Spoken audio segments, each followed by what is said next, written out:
Hey everyone, so we're going to continue doing work problems and lifting fluids. And here's my next example. So we have an oil trough here at the bottom. An oil trough is 8 meters tall, 10 meters long, and has trapezoidal ends that measure 4 meters at the base and 6 meters at the top of the trough.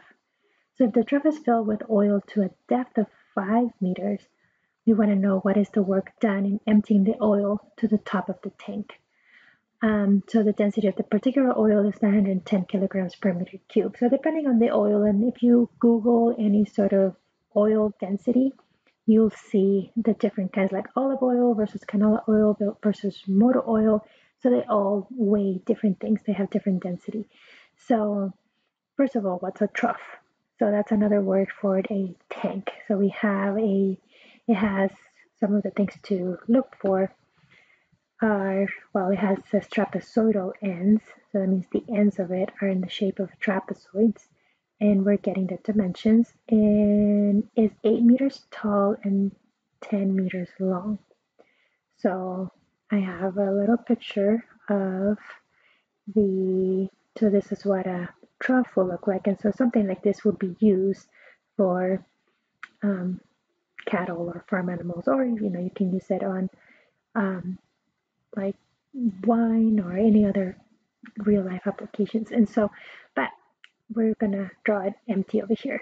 So we know that is we're told this is it's 8 meters tall. It is 10 meters long, so this is not drawn to scale. The base, so this is the trapezoidal ends. So the base of the trapezoid is 4 meters, and then at the top it's 6 meters.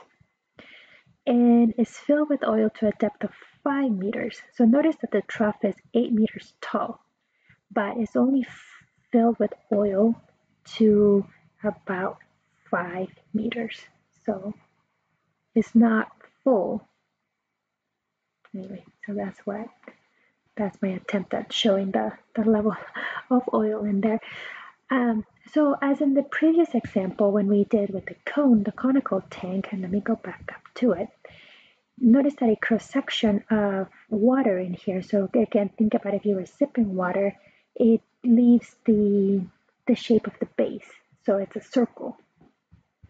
And here, what is the shape of if you look at the top, it's a rectangle, right? So you're going to have your cross section is no longer a circle. We have our cross section. So if you take a strip of water in here, the shape of it is going to be a rectangle. Oops, pretend it's still inside the tank. And so we have our little cross section here with thickness. The thickness is our dy. And so we need to find the volume of this to find the work. So the volume of this is going to be the area for our cross section times dy. So assuming that we label it y. So let's look at it in a side view. Well, let's put it together what the work would be.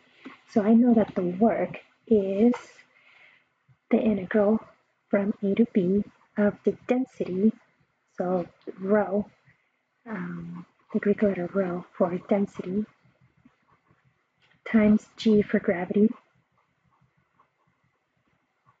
So density times gravity times the area of our cross section. The cross section is a rectangle in our particular case.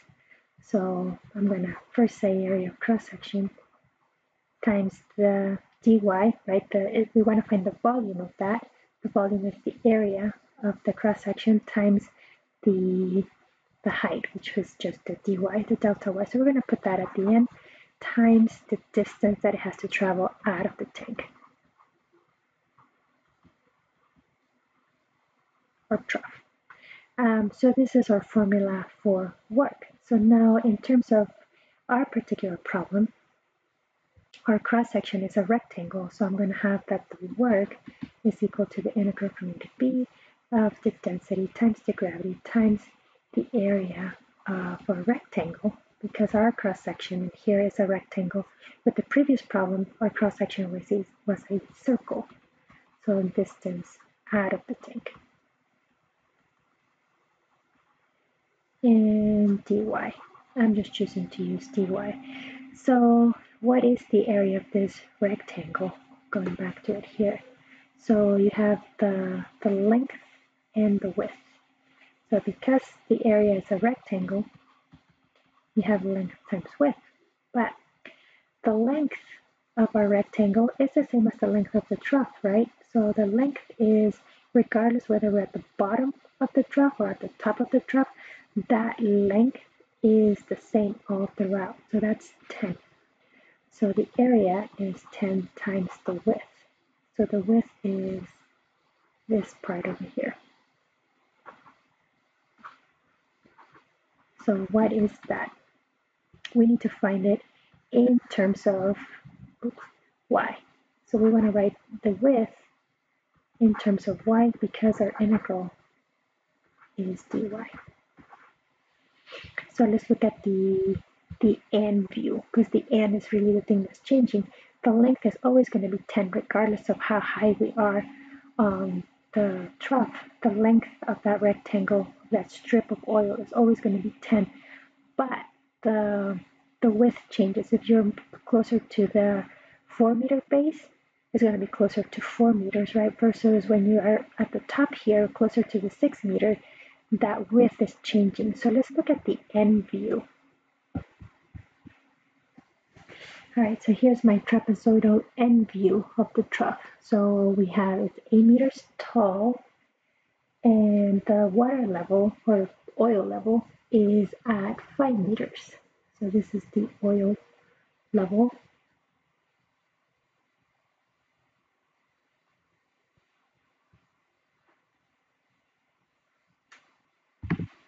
So let's go back and look at the messy drawing that we have over here. So we have the full trough, and we need to look at the trapezoidal n view because we need W. So we know a cross section now is a long rectangle. So it extends, the width is right on the face, on the one of the ends, the trapezoidal end of the trough, and then the length is the same length as the length of the trough. So when we look at the area of the cross section, right, as a rectangle, length times width. The length is 10, but we need to look at the width, and the width is right on the end of the trough. And so we need to put that in terms of our integrating variable, y.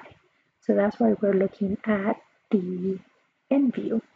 And so I'm going to call the axis here the y-axis. So that's the positive y-axis. And so that means, and now we get a choice, right? Where do we want the 0, 0? Bottom, top. Some people, when we have trapezoids, they put it here. I like to put it right in the middle. The only time that I really use 0, 0 at the top is if I'm dealing with a sphere or a semicircle, because then I want 0, 0 at the center of my semicircle or sphere. So that would be the only time really that I use the 0, 0 at the top. Otherwise, I tend to use it more at the bottom. And so let's see. So because the base was 4, so when I put the 0, 0 in my axis here, I bisected my base and the top of the trapezoid. So since the whole thing is 4, that means that I have 2 and 2. And if this is 0, 0, this must be the point 2, 0. And same thing here, the whole thing is 6, so that means that I have 3 and 3. So the x value is 3, and the y value is the height, which is 8. Not drawn to scale here. Okay, so where's my cross section is the red line here. So I know that the whole strip is W. So the whole thing is W. This is 0, 0, so this is a random distance y. That's where my strip is. And this is x. So that means that my width is 2x. So I need to put x in terms of y. And in order to do that, what I'm going to do is I'm going to use, so this is the point x comma y. So I'm going to use this edge of the trapezoid to find the equation of that line and find the x value and then multiply by 2 to get my whole width. So let's find the equation of that line.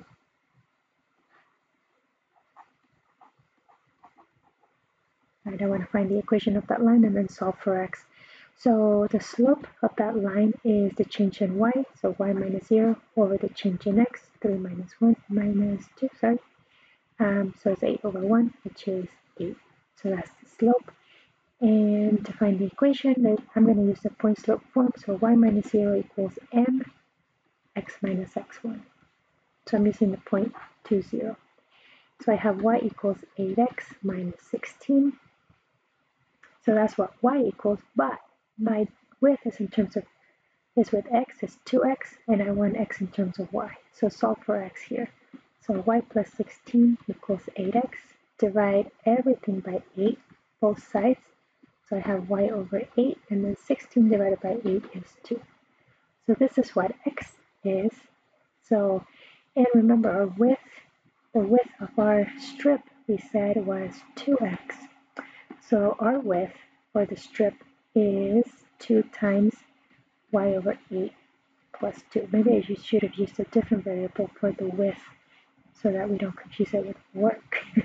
So this is the width of the rectangle. So the width of our rectangle is, what's that? Y over 4 plus 4. So that's the width. Then let's go back to our work. Okay, so here we are.